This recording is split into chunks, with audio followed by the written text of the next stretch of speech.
Malaking binulgar netong kampo ng ating kababayan na si Kai Sotto. Wala nang 2 linggo bago magsimula, etong nalalapit na malalaking laban ng Team Pilipinas.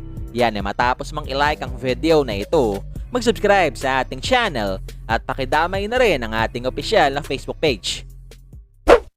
Pero bago natin simulan, alam mo bang isa ang 1xBet sa mga leading betting company sa buong mundo? Kung saan dito, pwede kang tumaya at manalo sa iba't ibang liga ng basketball, gaya na lamang sa NBA, PBA, at pati na rin dito sa MPBL.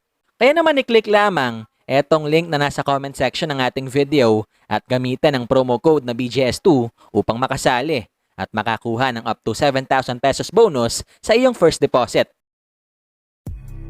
2 araw nga bago maganap mga bulero, etong nalalapit na malalaking laban ng Team Pilipinas, alam naman nating sasabak muna sa 3 pang chin-up games etong mga bata ni Chot, kung saan ngayong Miyerkules nakatakda nilang kalabanin etong koponan ng Ivory Coast. Kaya naman kagabi, dito sa maiksing video na nilabas ni Reyes, marami sa atin ang talagang natuwa, especially na maliban sa presensya ni Kai, nagawa ring makadalo ni Scottie Thompson. Until they make a stop. Yep. Yeah. So it could be one team making 3 or 4. That's why it's hard to figure out a cycle. Yeah.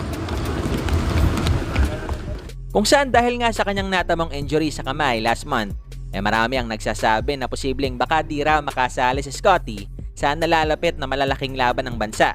Pero dito sa maiksing video ni Chot, at syempre dito rin sa nilabas ng kanyang kampo kahapon ng umaga, mukhang mas lalong lumilinaw na etong posibilidad na muling paglalaro ni Thompson para sa Pilipinas.